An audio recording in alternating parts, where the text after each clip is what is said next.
This is Cruise Control. Your on-air automotive magazine with co-hosts Fred Staub and Les Jackson. Everything you need to know about new and used cars. Industry news. We'll fix or repair your car on the air. Fasten your seatbelts and let us take the wheel. Now, your ride is about to begin. Because you're on Cruise Control. Cruise Control. Cruise Control.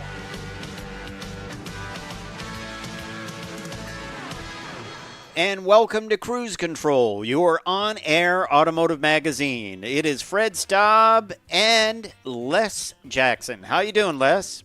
Hey, Fred. Very well, very well. And you're coming in loud and clear, and I know you've got some pretty exciting stuff on store or in store for the listeners and watchers. Yes, we sure do. And this is great information if you're thinking about buying a vehicle. The Insurance Institute for Highway Safety reveals the results of its new crash tests. These are the upgraded crash tests. Who will get the coveted Top Safety Pick Plus award? It is coveted. I love this. They've come up with a system that makes cars safer, and it is important to the car makers, so they do it, so they sell more cars, so it's win-win-win. Right. It's a win for everybody. Yep. Yes, it adds a little expense, but, how much is your life worth? Yeah. Anyway, Ford says it has a way to keep building internal combustion engines and make them even cleaner. So don't say goodbye to them yet. Yes. But you might want to say hello to the Maserati Grand Cabrio. They just revealed that this week. We will talk a little bit about that. That is a beautiful vehicle, and I'm sure it's very inexpensive, don't you think? Oh, yeah. I can trade in my 15-year-old Mazda and even trade. And also, we're going to talk tech. Yeah. We love doing that. BMW is changing its colors. They're changing them in real time. Yes. So we have a color shift as opposed to shape shift. Yes, and I love this technology. It is sort of like vinyl graphics that can animate. Right. I mean, I think this would be great for sponsorships for race cars. I think that's where people will eventually use it. I've always wanted to have a car that tells somebody, "Stop tailgating me." You might get that. And then Maybe you can do that. We're going to learn a little bit more about Honda's fuel cell powered CR-V. They are releasing it to the public. I think it's a great idea. Go Honda on that, don't you? Absolutely. I'm sure they'll roll it out state by state as they get going. Yep. I've driven a couple of their fuel cell vehicles. They're wonderful. Yeah. And you have an At the Wheel review. Yes, it is the Hornet RT. It is a great vehicle. Had a good time in it, and we'll do an At the Wheel review of that. So that is your jam-packed hour. Plenty more beyond that, too, of Cruise Control. Stay tuned. I'm Fred Staub. He's Les Jackson. We will be right back, and we will kick it all off. So we're just getting started.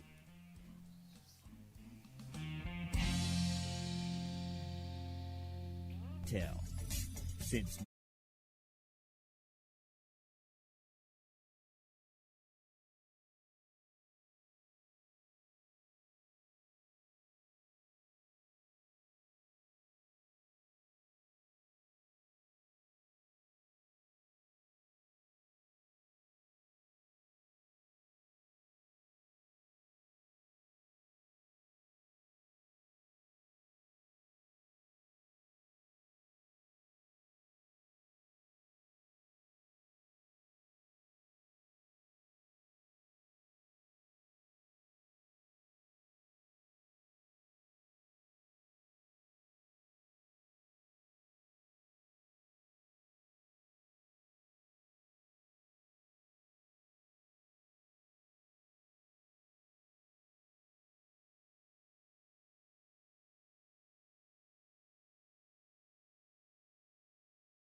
More cruise control coming up real soon. We're starting in just about a minute with the Insurance Institute for Highway Safety. Their latest reveals from all their tests. Who gets the top safety pick plus?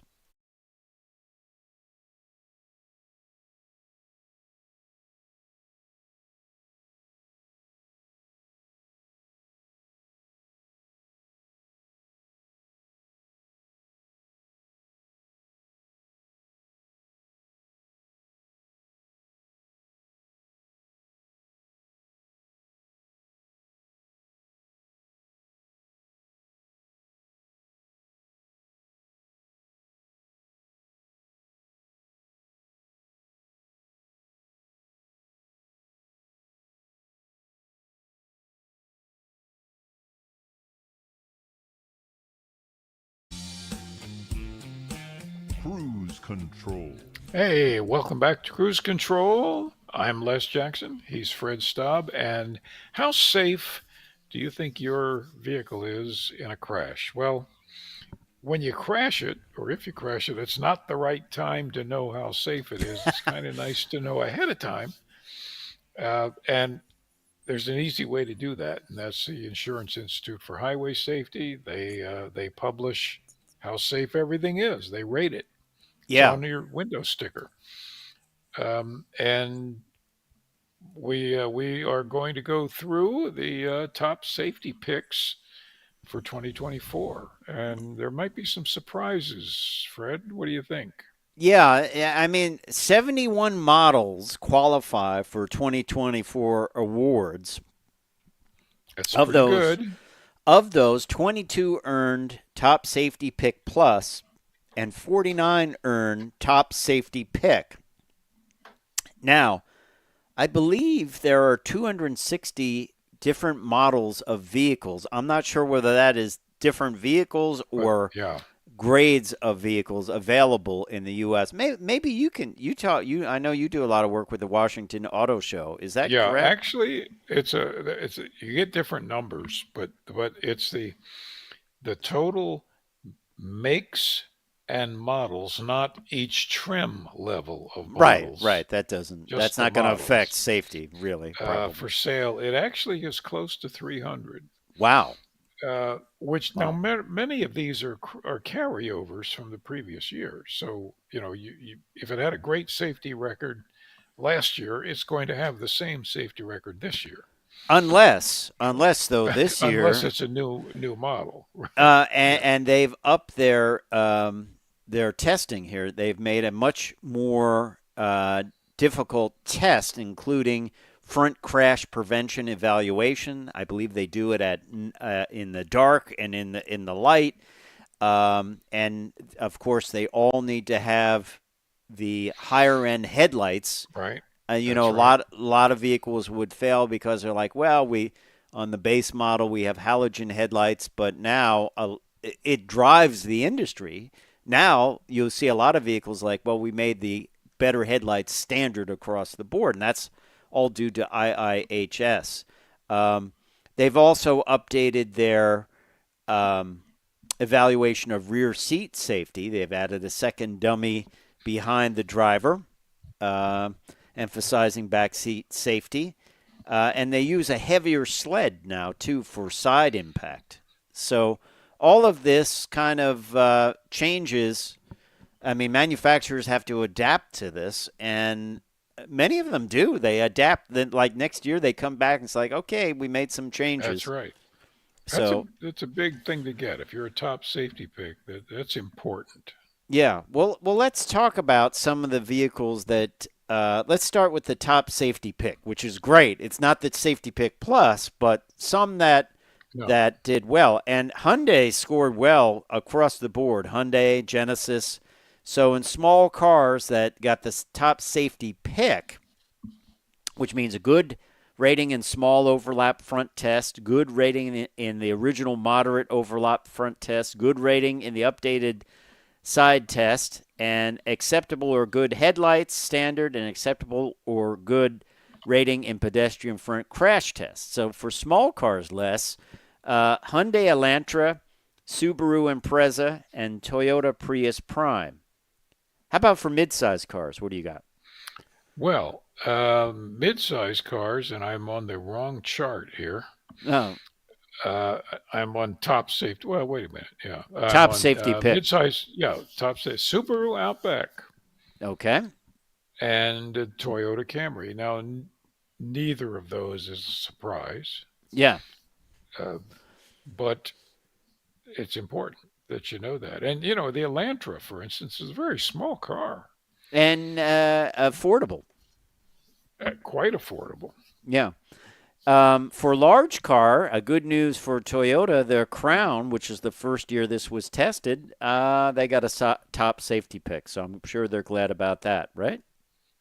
That's right. And of course, Toyota knew that they would get it because they built it to do that. And then mid-size luxury cars. No, again, no surprise. BMW 5 Series and Mercedes C-Class, which they're both very well built. Yep. And then one of our favorite brands, Yep. Genesis G80 and G90, large luxury cars. And then in the small SUVs, BMW X1, Honda CRV, Hyundai Ioniq 5, Hyundai Tucson, Kia Sportage, Lexus UX, Lexus RX, Subaru Solterra. I mean, the list goes on and on and on. We'll post this Right. out on our Cruise Control Facebook page. But when we come back, we'll tell you about the top Safety Pick Plus vehicles, which are even better. So we'll be right back with Cruise Control.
Cruise Control. And welcome back to Cruise Control. Fred and I are going through the safety picks for the IIHS, Insurance Institute for Highway Safety. They're the people who crash test. Boy, I'm telling you, I should have done that for a living. Crash testing a vehicle. What more fun could you have, buddy? Yeah, and there's not much left of them when they're done, are they? Oh, very little. I've Yeah. been down to their facility, and they crash them really well. Yeah, we got a good deal on this for you. It's Oh, yeah. slightly damaged. It's slightly damaged. That's right. Do you ever watch You those Copart videos, by the way, online where they do the walk-arounds where the stuff people do to cars is, oh, my God, it's like, how'd they do that? You know, like, it's really, some of the damage is incredible. Well, yeah. Yeah, you just wonder about it. Yeah, yeah. Well, anyway, you were going to take a look at the top safety pick plus vehicles. Right. We're going to cherry pick some of these. Yeah, the best you can do. Best you can do, and it really helps with sales of the vehicle, doesn't it? It does. And small cars, the Acura Integra. Mm-hmm. You don't talk about Acura very much. And then Mazda 3, both sedan and hatchback, and Toyota Prius. There you go. Yeah. Beautiful car. Honda Accord and midsize car does well, and the Hyundai Ioniq 6. Hyundai kind of aced these things. Got a lot of safety pick and safety pick plus numbers. Right. And only one large luxury car, the Genesis electrified G80, which is a blast to drive. Mm-hmm. Small SUVs, Genesis GV60, Honda HR-V, Hyundai Kona, Mazda CX-30, and the Mazda CX-50 built after August 2023. Yeah, don't check the date on your VIN number. Yeah. What do you got for midsize SUVs? Okay, Ford Explorer. There's one that's been around a long time. Kia Telluride. That's not a surprise. The Mazda CX-90. The Nissan Pathfinder, built after November 2023. Right. And the Subaru Ascent. Yeah.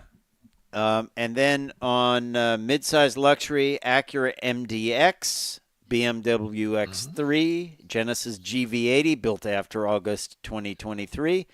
Mercedes-Benz GLE with optional front crash prevention, and the Tesla Model Y gets the rating there. So that's right. Top safety pick plus, which means good ratings in the small overlap front test, which is a difficult test, the small overlap front test. The acceptable or good in the updated moderate crash overlap test. Good rating in the updated side test, acceptable or good headlight standard, and acceptable or good in pedestrian front crash prevention. So we'll put a link up to this on our Facebook page so you can check it out, because there's a lot of information there. And it's great information if you're buying a new vehicle and you're like, well, how well did it do? In many cases, too, some of these vehicles have not been tested. That doesn't mean they're not safe. It just means that they haven't been tested, right? Well, that's right. Or they may have been tested in a previous year if they haven't changed. Yep. And this is, it's not like the insurance companies, which fund IIHS, not like there's an agenda for them. They just want the safest vehicles out there because it costs less to insure them, period. Yeah, absolutely. So it's a good thing, and it's very well put together. Yeah, absolutely. Absolutely. All right. Well, let's jump over to Ford. They have put in a patent, according to CarBuzz, for a pre-combustion system that could reduce the emissions of gas-powered vehicles. Many manufacturers are not giving up on internal combustion engines. I think that is good. They'll make them cleaner and cleaner, and maybe run them on synthetic fuel. You don't know. But here's how this works. And it's kind of interesting because PVC, I've always wondered about the carbon-filled canister. And are you supposed to change those? They've been on cars since the 70s. Yeah. Nobody changes them. I'm sure you can probably buy it somewhere, but nobody changes them, right?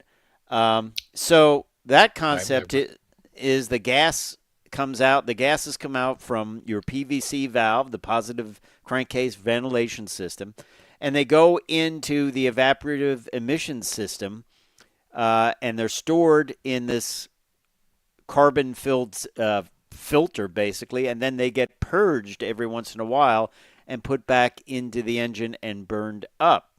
Well, this is supposed to happen, but what if these vapors went in as unburnt fuel and went into a pre-chamber with an igniter, and they were actually burned off in the engine? Basically, the engine is burning its own exhaust in a way, right? Yeah, and it's a great idea, by the way. Yeah. It's a kind of a pre-combustion system. Shouldn't be very expensive. Yeah, and it's getting energy out of unburnt fuel. So I think it's interesting. And will we see it? You know, they said they're going to keep building V8 powered Mustangs until they can no longer do it. I also think you and I have seen this in the last couple of months, a radical change from we're going all electric for sure in a few years to, let's see what we can do. You couple a very clean internal combustion engine with, let's say, a solid state plug-in hybrid battery that gets you 150 miles. That'd be a pretty clean vehicle, wouldn't it?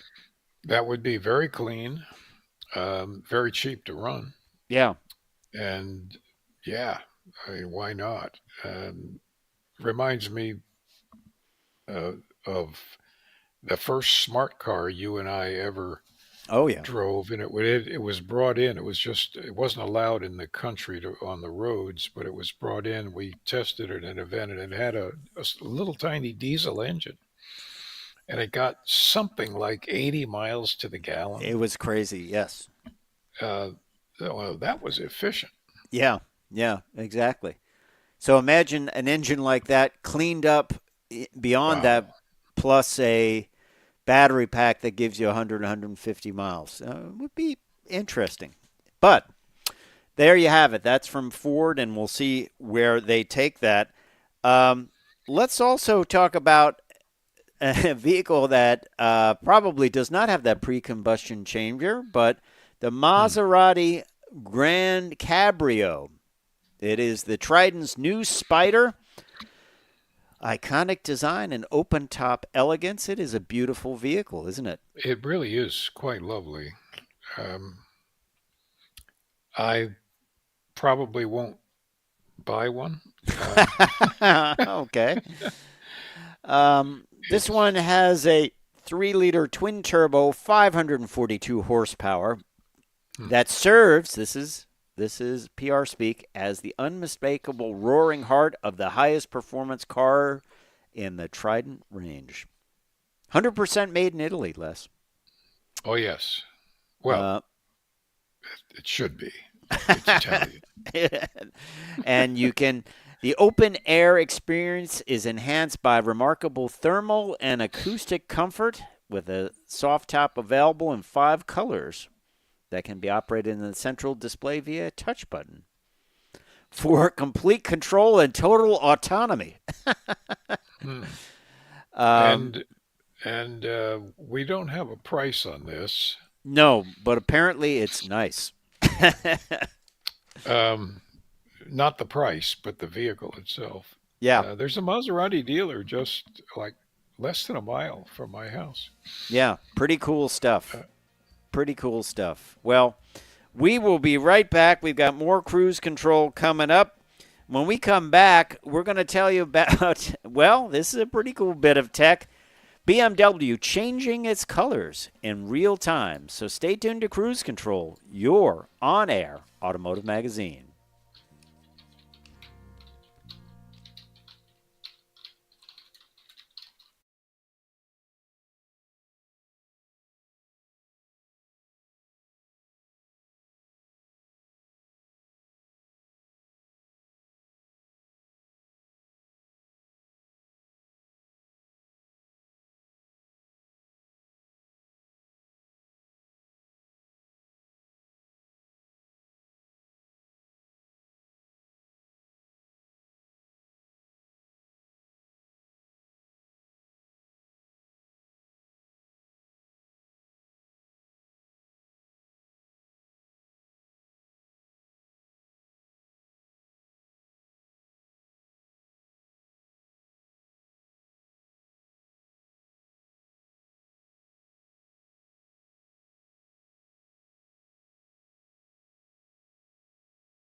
Cruise Control. And welcome back to Cruise Control. Les is ordering up his new Maserati Grand Cabrio. He did that during the break. Wonder that you can order those things online, Les. It's amazing. What was the pricing? You looked it up? 295,000 to 356,000. Wow. Floor mats extra. Floor mats extra, yeah. It's an extra 10 grand. Yeah. I don't know. Yeah. Well, there you go. There you go. But beautiful Yeah. car. It is certainly a beautiful car, and hey, open air motoring at its best, right? So I'm going to drop down to the dealership and just come in and explain, and that explain. I do this show. Would you like to have somebody come on and talk about it? Yeah, there you go. And let me test drive it. Well, there you go. And then they'll say, "Can we see your bank account first?" Never mind. I'll just go home. Well, let's move on to a bit of tech. This is our Talking Tech segment, and it's BMW, and it has to do with paint. Okay, so when you say color-changing paint, you think, well, it's that flip-flop color, it changes as you change your orientation. Well, there's more to it than that, and it is they've done this with they call it the BMW iFlow Nostrocana, and it's a tribute BMW art car number 12, latest iteration of color-changing e-ink technology, and I think this technology is going to be big. Imagine this on the side of a race car. You could change the sponsor for the first 10 laps. And if you're leading the race, well, if I'm leading the race at this point, I'll put this up on the side of the car. It could be pretty interesting, couldn't it? It should. Also, for businesses to be able to advertise themselves and give messages out it's incredibly useful. And to me it looks like that technology will sort of replace neon lights. yeah, and you know what it might else be good for, when there was some talk that they wanted to require big trucks to have a screen on the back so you could see what was in front of them. Yeah. This would be great because it would be like a decal, and you can probably feed video into it, I would imagine, or you will be able to do that. But think about customization. I mean, think about stripes and designs and things like that. You could download it. It's a new revenue stream for companies. Will it be charged with distracting people? I don't know. I think so. It could. As you say, send messages to people as you drive. Yeah. So how it works, it is a film, not unlike a decal. It can be electronically animated with two strips. This is on this vehicle, two strips across the roof, hood, and rear section, as well as the vehicle's sides. Like an e-book reader, there are several million microcapsules in each e-ink film, and the arrangement of the color particles they contain can be charged by applying an electric voltage, and it allows colors and patterns of the artwork to be generated constantly in constantly changing compositions. So that's quite a thing. We're just at the beginning of this, but I think we'll see a lot of. It could be great for emergency vehicles. Imagine this as a flashing warning type of thing, animating the chevrons on the back of a fire truck. I think it's got a lot of promise, don't you? I do. I think we'll see this in all sorts of forms in the not too distant future. And again, they have to worry about distracting people. Yeah. But I can see it giving messages out. Yeah. Going up and, like crash ahead or get Yeah. out of the way or You're following me too closely. Back off. that's right. Or I like to send those. yeah. Oh, listen. I've always wanted to invent a marshmallow gun. That if a car gets within 3 feet, I just fire the marshmallow and it covers the car. There you go. That would be illegal, by the way. Well, it would. But let's give you a little heads up. You and I have been talking about this, the new Dodge Charger. It will be both electric and gas powered, with the Hurricane Right. 6-cylinder engine being the internal combustion engine, and then it will also be fully electric. No more Hemis.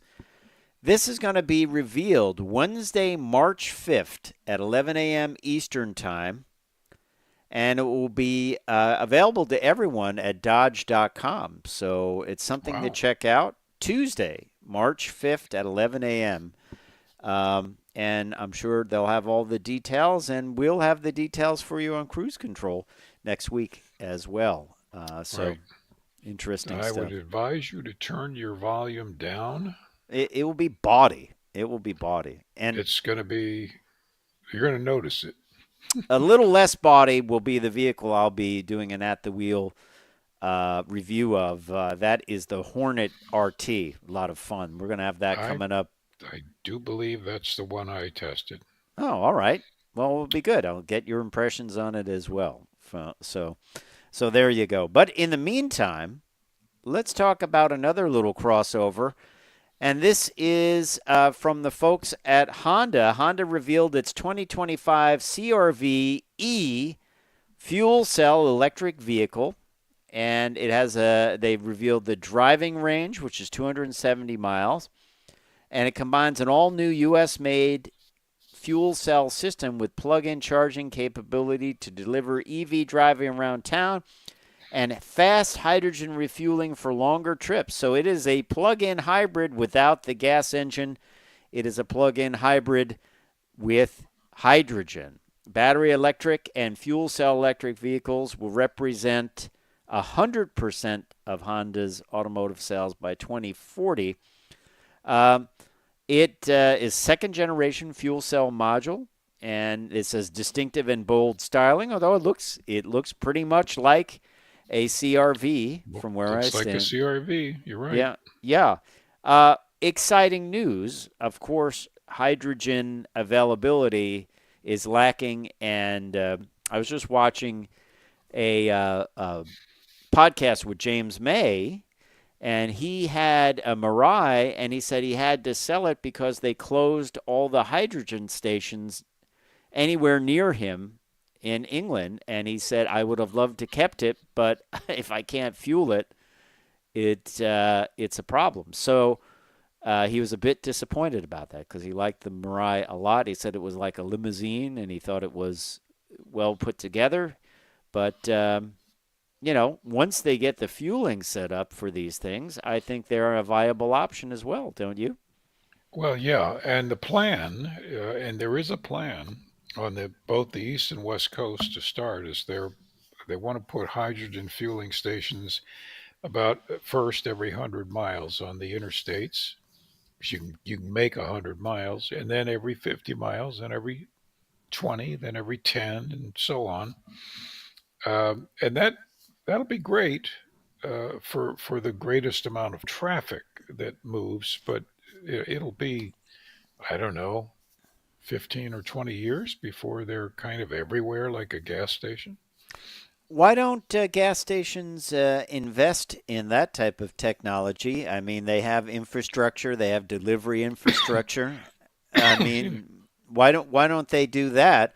Imagine like the gas station of the future will be synthetic fuel, hydrogen option, and fast electric charging, right? Well, the oil companies, for some reason, don't seem to be investing in those technologies. They should. Yeah. They know when the easy oil is going to run out. And they could also make them, everyone complains that I've read that charging stations sometimes are not the best. And that, Boy. and that, Yeah. that I find half the time the stuff is broken. Mhm. I have not seen icing where someone parks their pickup truck in over two I haven't seen slots. that. I have not seen that. Mostly they're broken, or there's nothing to do where they are.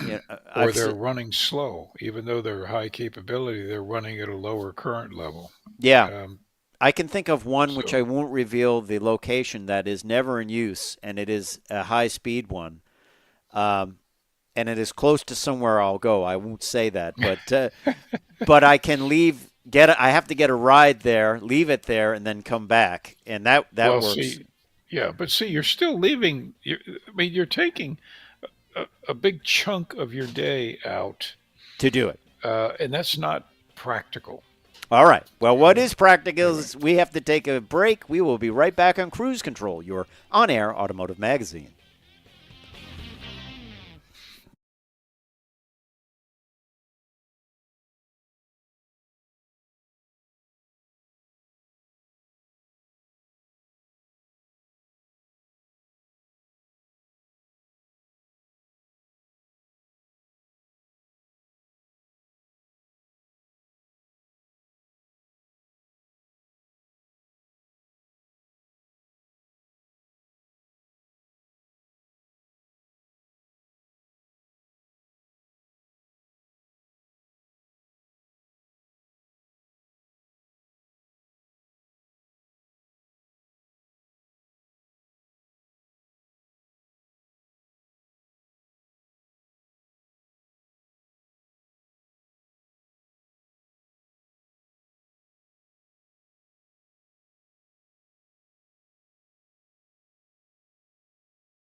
Hey, we got kind of a fun story during the break here.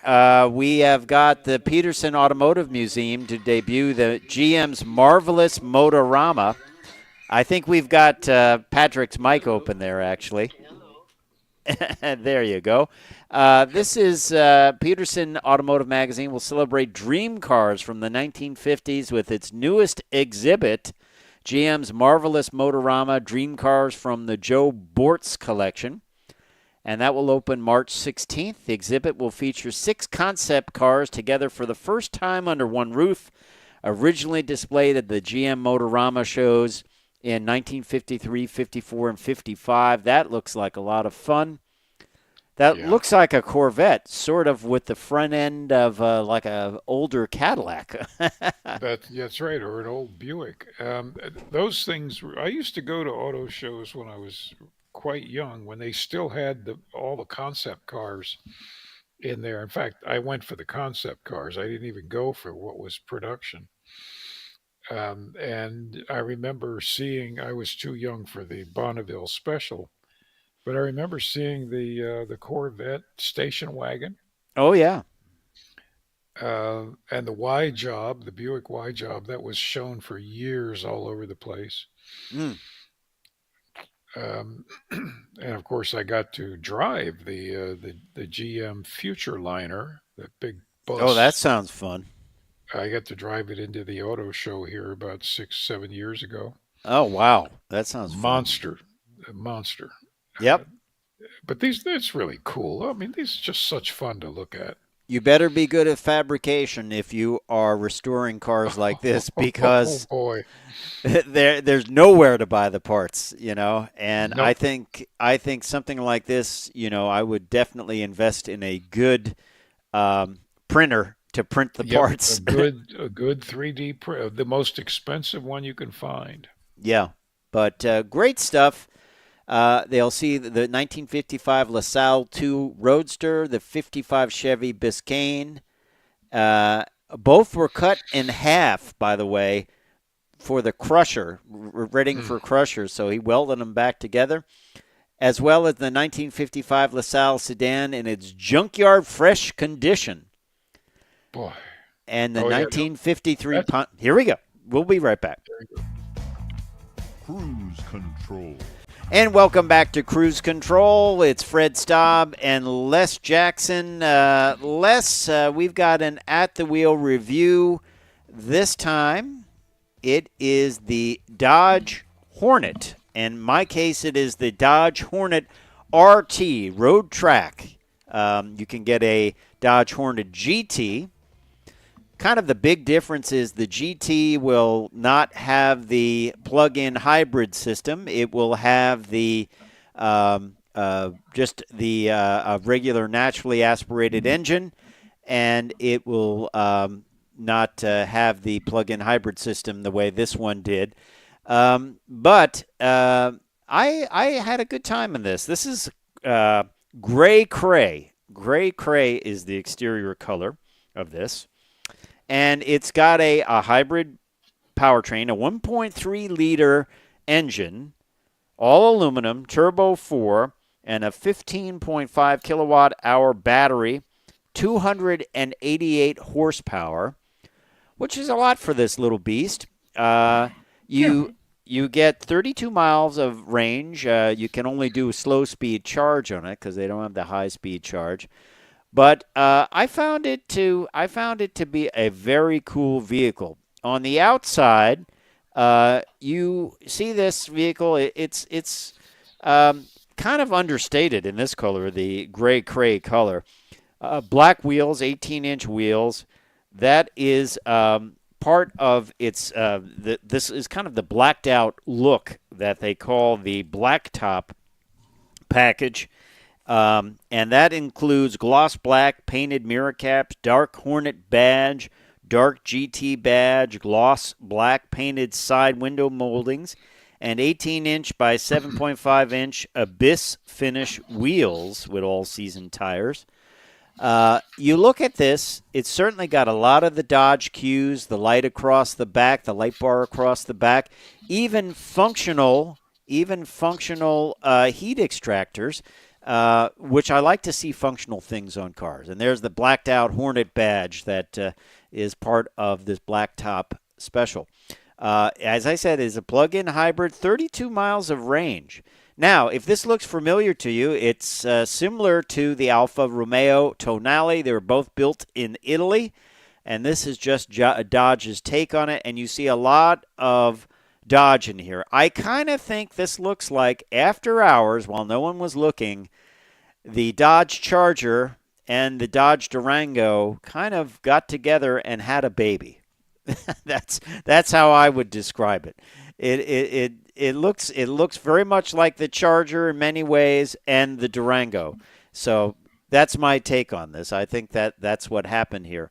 On the inside, it's really nicely equipped. Ours had the Alcantara interior with some red striping on it, and I thought it was different. You know, you can get leather at no additional charge, but this interior was kind of different because you don't normally see that, and it was kind of a highlight to the Dodge sensibility, and a lot of the controls were kind of like you're sitting in a Charger or a Hellcat or something like that, and I think that's pretty impressive for them to do that. Now, it did feel upscale for sure on the inside, and I think once I tell you the price, you might say, well, that is.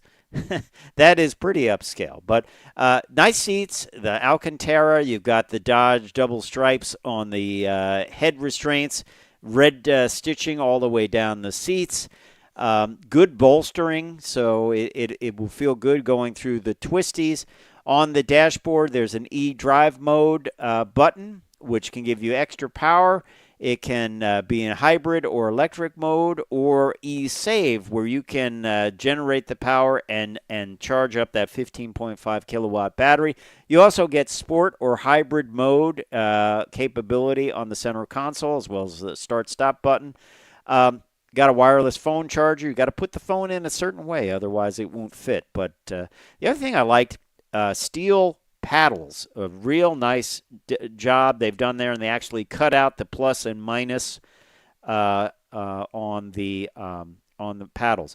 Out back, pretty generous storage, nicely finished, dual lights, nice closeout panels on this vehicle. 12-volt outlet back there if you want to run a fridge or something like that. A couple of hooks for all your stuff to stay in one place so it doesn't fly around.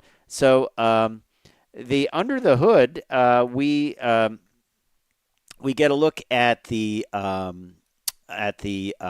hybrid powertrain. It's a 1.3 liter aluminum 4 turbo, and as I say, those hood extractors are real. Heat extractors are real, which is a great thing for this vehicle.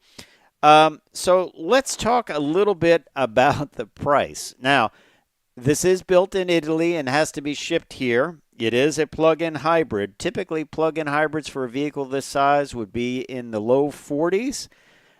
This is an all-wheel drive vehicle as well. This is the Dodge Hornet RT Plus, and it has the technology package and that blacktop package as well. Total price as tested, $52,430, which is pretty pricey for a vehicle of this size. But remember, it is coming from Italy. It is coming. It is a kind of a high-end vehicle. It is a plug-in hybrid. It is all-wheel drive, and it's got a lot of the Dodge feel to it. So I think people might be a little surprised about that. By the way, it really was a pleasure to drive. It really was. Plenty of power, especially with that kick of that torque. And I thought I didn't feel like I was in a less expensive car when I was in it. So there's a certain good feel to this. You can get some pretty cool color names. So they've kind of brought that Mopar legacy back. Acapulco Gold, Blue Bayou, Blue Steel, the Gray Cray, as we have, Hot Tamale, Cue Ball, and 8 Ball. So a lot of fun with the names of the paint there. So this is certainly plays in a unique space. I mean, not only is it a plug-in hybrid, a small plug-in all-wheel drive hybrid crossover, but it's also a small sporty plug-in hybrid crossover, which is kind of a unique space to play in. There's not too many vehicles out there that can fill that bill. Obviously, another one is the Tonale, and it is basically the same car. The horsepower, really, really great. It mates well with that 1.3-liter turbocharged all-aluminum engine. It's part of the Stellantis Global Small Engine package, which is an exclusive third-generation multi-air technology for combustion efficiency. I'll ask you about this. You had this model or something similar? Yes, I had this model. I think this was the car I tested. And I agree with you. It really drove nicely. The one thing that was kind of disappointing was I drove it. It happened to be a nice day, and I was driving up through our complex here, and some neighbors were out, and they were, they said, "Oh, what kind of car is that? It's kind of neat." And when I told them it was a Dodge, a couple of them sort of, put their nose in the air and, just, "Oh, a Dodge." I mean, that's kind of sad, really. Well, they didn't want to join the Brotherhood of Muscle, I guess. Well, I guess not. And they were really surprised with the price. But yeah. Well, there you have it. Another At the Wheel review in the books. Time for me to say I'm Fred Staub. I'm Les Jackson. We are going to see you down the road. Bye.